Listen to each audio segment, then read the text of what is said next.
Welcome into the 615 Sessions podcast. You know that face. That's the main man, Teron Davenport, the OG, talking with TD. All things 1025, ESPN.com. He's doing it all. He's writing it all. He's covering it all for you. And he's good enough to take some time out of his very busy day to join us on a podcast. Been a minute, Teron. I appreciate it. Yeah, it has been a minute, man. Good to be back in the spotlight. Well, shit. You don't get out of the spotlight much, as far as I can tell. But we'll shine our little ring light on you for a couple more minutes, if you don't mind. Works for me. We got practice. We got something that feels like actual football practice for the first time this week. I know they were back out there working today, closed to the media, but we got in on the action on Wednesday. And the highlight of this at this point, Teron, is the fact that there's just actual position competition. There's offensive drills versus defense. You've got 7-on-7. We'll call it 11-on-11 team stuff, even though the big fellas aren't in pads just yet. But everybody's hyper focused on the quarterback, and there is at least the guise of competition there. Yeah, there is, and it's hard to really tell exactly how everything's working with the rotation the way it is and the receivers rotating. But I think Levis has some good moments. Cam Ward has some good moments. Heck, Tim Boyle and Brandon Allen even had good moments. Now, they had more bad than good, but there were a couple throws where it's like, wow, I didn't realize that he could crank it like that.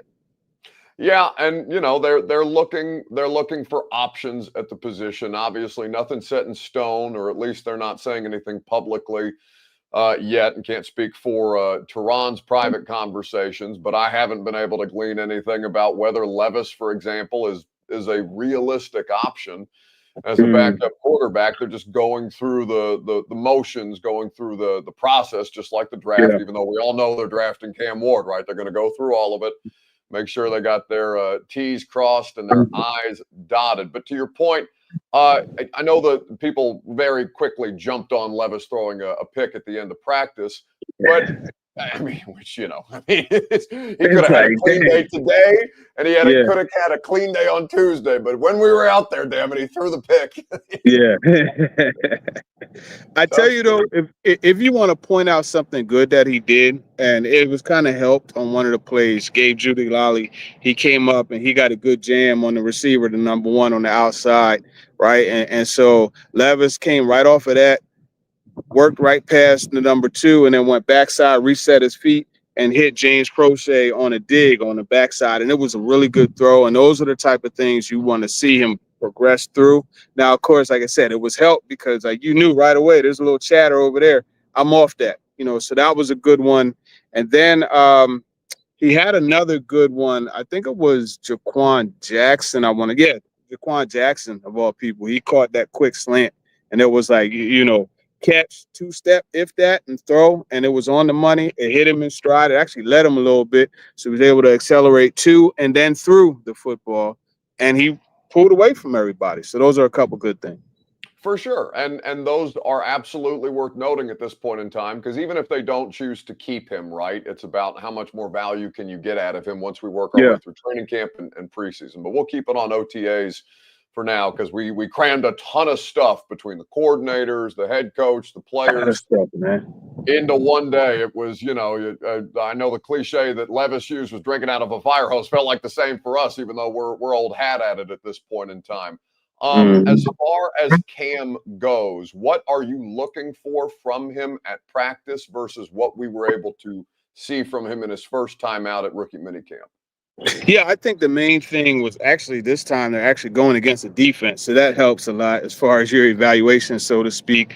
But I wanted to continue to watch him, just the way he went to the huddle, uttered the play call, and how he took command of it. Because that's something that Dan Moore said that he felt he has that in him, right, to do that. So I wanted to see how that will work.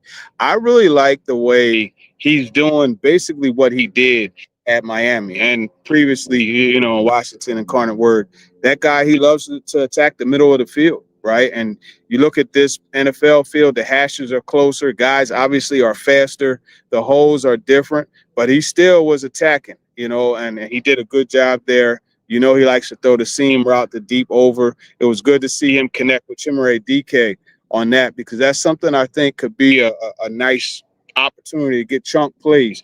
DK, if you watch him in Florida, I mean, this dude, that 4.3 speed, that it showed on that, right? Running those deep overs. And you see Cam, he likes to make that throw. So I'm looking forward to that. And it was good to see those things. And then just watching him interaction with the players. I mean, after a part of not install, but like their routes on air, right? He pulled Van Jefferson aside, and you see him going like this, and Jefferson is doing his, showing how he was coming out. And then they get into 7-on-7. And later on in that period, what do? They connect on the exact thing that they were talking about. So that's the leadership, right? Being a rookie, going to a veteran receiver like Van Jefferson and redirecting and getting on the same page. Those are the things you look for. And that's everything we heard about the guy coming out of college, right? And there's always a question as to whether that will be able to translate to when you're dealing with grown men who have families and have been doing this for, 8-10 years and things like that. But, I think at the end of the day, Teron, you could speak to this better than most. It's just about authenticity. And Cam is, it seems, the same person, lights on, lights off, practice, meeting room, whatever the case may be. And that's the thing that those dudes in the locker room identify with the most. Yeah, see, here's the thing at that level. I mean, really at college too, if you're not genuine, if you're not authentic, guys are going to read through that and your respect goes right out the window. And so you see how he is, and that's why he's earning the respect that he has. I mean, even his competition, Levis respects him. So I think it's going to be all right. Yeah, I got some questions. I'm sure you did as well about is Cam shit talking Levis the way that he was in those Shador videos? And I said, well, one of those things would be playful, the other one would be a bit cruel. So I don't think.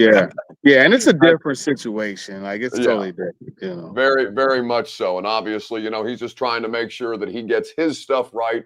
And that it translates to team success. And Levis is cognizant of that. We were obviously both over in both of their media availabilities and talked to both of them about it. And I thought they both handled it in stride, which is what you would expect at this point in time. You bring up Chimere DK in particular and Van Jefferson. There's a lot of new faces across the board, right? But in particular, that wide receiver room, including Traylon Burks, who, is limited at this point in time, but is, understands the urgency of job security, even though he's got a significant amount of money attached to him that would make it difficult for him to be moved on from, or at least, not the easiest decision. I wonder, Teron, what you make of the idea of, all right, so you've got a rookie quarterback coming in here. You've got young wide receivers, not unknown wide receivers, but unknown to the rookie quarterback who you're trying to do everything that you can to support. And there's still some post-draft free agent type of guys out there, Keenan Allen, Amari Cooper. There are players of consequence who are still out there on the open market. But, based on your conversations with people in that organization, the emphasis seems to be building that core group of young guys up together rather than, which would be not the most bird-brained idea, surrounding the rookie quarterback with as much veteran know-how as humanly possible. It seems they found, at least for now, a decent balance of both. They did. And I think, so in talking to them, really there was going to be a late wide receiver, a veteran receiver added. Lockett is the one, right? And that's the move that they made. I remember talking at the league meetings and a few times before then, and they're like, yeah, we're going to add a veteran. Because I'm like, yo, what are you doing? What is going on here? But they said they're going to add a veteran. They did. I think Lockett is a really good option for Cam Ward. If not anything else, the positivity. Like this dude, like you remember when he came and he shook all of our hands when he met us at his opening presser. But more importantly, just that ability to always be where you got to be at the right time and be someone that Cam Ward, whoever the quarterback is, they could throw it to a spot they know he's going to get there. And he's still that veteran. So he's very QB friendly. That's a good one. But I mean, look, I know we're talking about the veterans, but you mentioned some of the rookies. Hey, listen, man, Alec Iomanner, like every time I see that dude, I come away like, you know what? I was a little off saying I'm not sure they should have drafted him. This dude, to me, just in watching him in practice, also, one of the things that really stood out to me is his routes all look the same. Whereas he's selling at 9. Like he's lining up, and he's exploding off the ball, and he's instantly threatening the corner rather, whether he's running a curl, a go route, a dig, whatever. And I think as a young receiver doing that already is really good. And then just the way he digs into those routes, he's a big body too. He gets downfield. I mean, look, when Calvin Ridley is commending you for your effort, you know you're doing something. Because like I told Iron Manor at Ridley's camp, because we were talking about Calvin, I said, look, man, I've been covering this league for 10 plus years. I have never seen any receiver practice with more of a sense of urgency. And we're talking about Steve Smith Sr., we're talking about Alshon Jeffrey, we're talking about some pretty good guys that I've seen, but this dude, the sense of urgency that he has is different. Anquan Bolden, you could put there's a lot of receivers I've seen. And yeah, his urgency is different. Yeah, he had one of my favorite catches, if not the best catch of the day. I believe it was Cam that threw him the ball, and it just was on That on corner route. yeah, that corner route and just off his fingertips that he was able to haul in. Great extension, great finish on the play, and making the quarterback right when it's in the general vicinity. All the things that this skill position group is in desperate need of as they try and get to a place where they're more functional at this point. No doubt, and that's a good example. You know what I mean? It's going to be fun watching. Even Gunnar Hill, like he had a nice catch also across the middle. So I mean, these guys are. It's like you said, they're going to be able to grow with them, and what we'll see, how contracts and everything work out. Hopefully, they'll be able to keep a good amount of those guys together. Yeah, no question. Well, Teron Davenport is here, and we're happy about it, as is the audience. TD is so knowledgeable, says Sean. Yes, about a great many Appreciate things. you, Sean. Not just ball. That check is in the mail, buddy. Oh, well, I mean, look, it's no secret. It's been a lot of stuff that I've gone through. You know what I mean? And you learn from it, and hey, you move on. Teron has been guiding me through all the stupid shit that I've done in my life, basically for the last 6, 7, 8 years at this point in time. So we always You've been doing just fine. we're keeping our head above water at this particular point. That's but it. Speaking of giant heads, producer Ross is lurking in the background with some questions for us. Before we put Ross and his big ass head on screen, I will remind people the podcast is made possible by VIP Play. You can bet on almost 200 plus leagues in the VIP Play app with the promo code ATOZTN. We've got basketball, we got hockey, we got a Stanley Cup final set, which we're looking forward to. And football is not in the too far future at this point in time. VIPplayapp.com for more information. Promo code ATOZTN. Terms and conditions do apply. Gambling problem, call 1-800-889-9789. All right, Ross, get in here. What questions do you have for the main man, TD? Come on down. First off, I can control my camera. Like I'm doing the best I can with my head. So easy. Yeah, I mean, the mullet, whatever. We accuse him of looking the most of anybody who works on the radio show. You gotta hit just one of these for me, man. There you go. It's all I got, man. The hairline's already fading a little bit. Yeah, God knows you're not here for your looks. You're here to provide questions for Teron, and maybe I'll throw some 2 cents in there. What do you got for us today? Yeah, my first one's about Will Levis.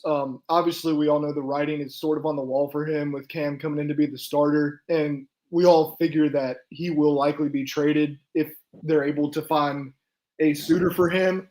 Do you think there's any legit possibility that he makes it through the season on the Titans roster, whether it be like he's their primary backup because they just don't trust Tim Boyle or Brandon Allen, or they can't find anybody or whatever? But yeah, appreciate that 712. That's a good question. I think I wondered how Levis, his attitude would be. But I think he'll be a pro with it, right? And the thing that's interesting is he's been through it on the other side, right? Where Tannehill was the Levis and Levis was the Ward, right? That young guy that's coming in that's probably going to take over for the older guy. So having been in those shoes, I think that experience is going to help him, and he'll be able to make it through. I just wonder how they got to catch a team that's desperate. I think that's really what it boils down to. Hey, player X, quarterback X on team Y goes down, they need somebody, and then they trade for him. I think that's the ideal situation. It's like I mentioned before, right? The Eagles in 2016, they had Sam Bradford, Carson Wentz, and Chase Daniel on the roster. Teddy B, Bridgewater, he went down. So Rick Spielman, he went and got him. First round pick in exchange for Sam Bradford. That's the type situation. Now they won't get a first round pick for Levis rather, but I could see them trading him a lot like the Malik Willis situation also. Yeah, and to your point, Tehran, I mean, it's tough to be more humbled than that individual has been. So any kind of airs that he might have come in with in a previous iteration of Will Levis, I think a lot of that has been removed for better or for worse. Obviously, you wouldn't wish that situation on anybody. It's a tough circumstance for him to have to go through publicly, but I thought he was smart in his comments with us, and I thought that they seem to respect the way that he's handled it. Yeah, up until this commendable. point. Yeah, it's the best that he can do for the situation currently. All right, give me another one, Ross, before we get Tehran out of here. Yeah, Jeff Simmons, obviously, with him being the main absence in OTAs and having the role of captain, also on a front seven and defensive line group that frankly doesn't have much experience or production in it. How big? Obviously, players don't really care, like none of the D linemen are going to be upset that he's gone because they know he's working. But how big of an effect it has that he's not there, able to kind of set the standard early in the offseason with that position group and kind of be a leader and be coaching those guys up himself. Yeah, good brother Jeff. He's not stupid, right? Yeah. There's no coincidence that he posted a workout video this morning. You know what I mean? He wants to make sure people know what's going on. And Brian Callahan, he said it himself. There's one player that he has to worry about the least to get ready, and it's Jeffrey Simmons. So here's my deal with it. This offseason is different, right? It's one where the focus is on leadership emerging. The focus is on camaraderie. I mean, look, they redid the whole locker room, right? Mm-hmm. Guys aren't in the same spots that they were before. And it's on purpose to force you to get to know some guys that you may not have. I think Simmons not being there is not a good thing. It's not a good thing. I don't think it's a horrible thing, but it's not good. And the thing is, it's something that we'll focus on right now. But you know what happens, right? When the voluntary part is over and it's mandatory, he will be there. He'll be on the field. He'll be running the ball down, talking all the trash that he does, and he'll get to know whoever it is he has to know. But that's one thing I like about Jeff, though. And Buck, you know it, man. Being in the locker room, you see that dude. He's mixing with everybody. You know what I mean? I saw him. He and Tajay Spears busted up and crack jokes all the time. You see him with Levis, on the other side, walking out, cracking jokes with him. Then you see him in his little corner. You got Arden Key that comes over, Coburn, and obviously Sweat.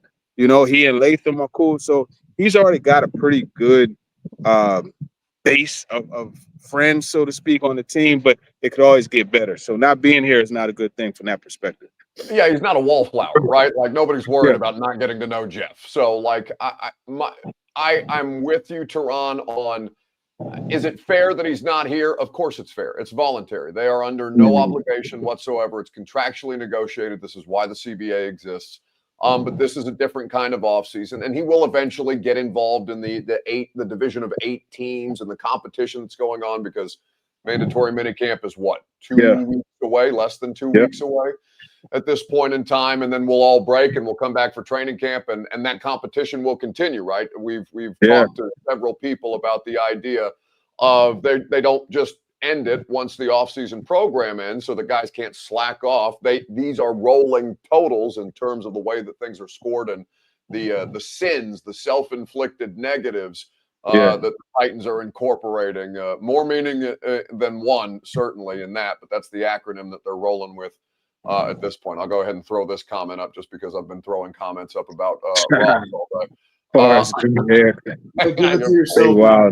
Yeah, listen, it's football's like a box of chocolates, baby. You never know what you're going to get. I think with Jeff though, Tehran, I want to see him live up to the billing, and I think anything above and beyond what his normal routine is. And this is normal for Jeff, right? He doesn't come to the voluntary stuff and then he's there for the mandatory stuff and he busts his ass.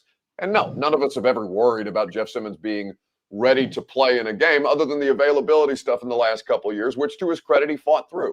So as far as like achieving top tier status, one of the best in the league, and he's close with the talent, but we understand what the pecking order is in the NFL as far as interior defensive lineman goes. And he has some work to do in that department. So any extra stuff I can see from Jeff beyond what we expect from Jeff is the only reason why I would have any issue with him not being here, even though understanding it's voluntary.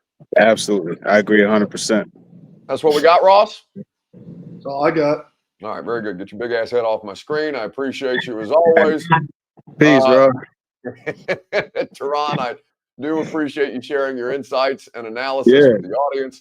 Of course, you can always get more Teron on the Talking with TD podcast weekly in your feeds, and he makes regular appearances throughout the course of the week on 102.5 The Game, as well as everything that he's doing for ESPN.com. My brother, I appreciate you, and we'll look forward to doing it again next time. All right. Appreciate it, man.